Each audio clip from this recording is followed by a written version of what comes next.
Hello, my name is Jacob Junker. I am the pastor of the Franklin United Methodist Church located at 82 West Central Street in downtown Franklin, Massachusetts, and online at franklinumc.org. This is the first reading.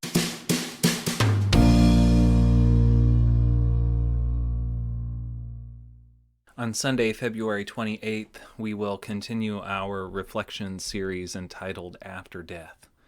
In this series, we are exploring some of the biblical ideas about what happens when we die.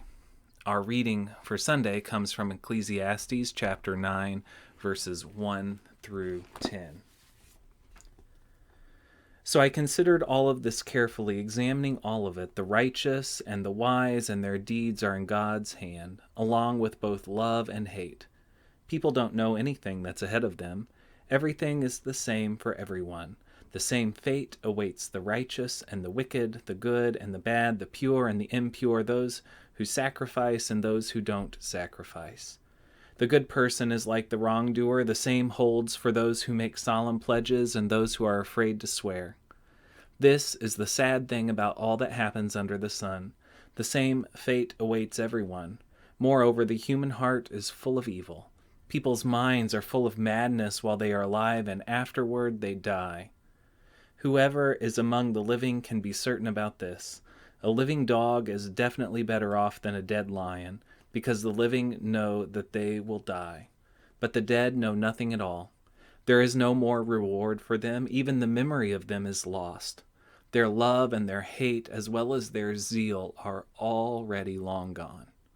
They will never again have a stake in all that happens under the sun.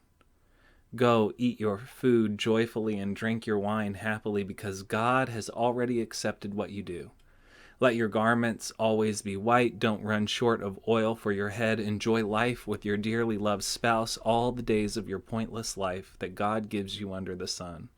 All the days of your pointless life, because that's your part to play in this life and in your hard work under the sun. Whatever you are capable of doing, do with all your might, because there's no work, thought, knowledge, or wisdom in the grave, which is where you are headed. In this passage, the preacher Koheleth, the writer of Ecclesiastes, commonly thought to be King Solomon, contemplates all that he sees. Death befalls us all, the unrighteous and the righteous, the good, the evil, the good person and the bad person, the rich and the poor. Everyone will die, regardless of their accomplishments, their actions, or who they are. Our reward, argues the preacher, is found in this life. That which awaits us after death is nothing. We die and go to the grave or the pit, which is the common translation for Sheol. What's the point there? If there's no reward after death, what is there to look forward to? Well, we look forward to good things now, argues the preacher. We can enjoy now the short life God has given us. So fill your days with good things, with friends and family, good food and drink, and enjoy what you can. Make the life you have worth the living.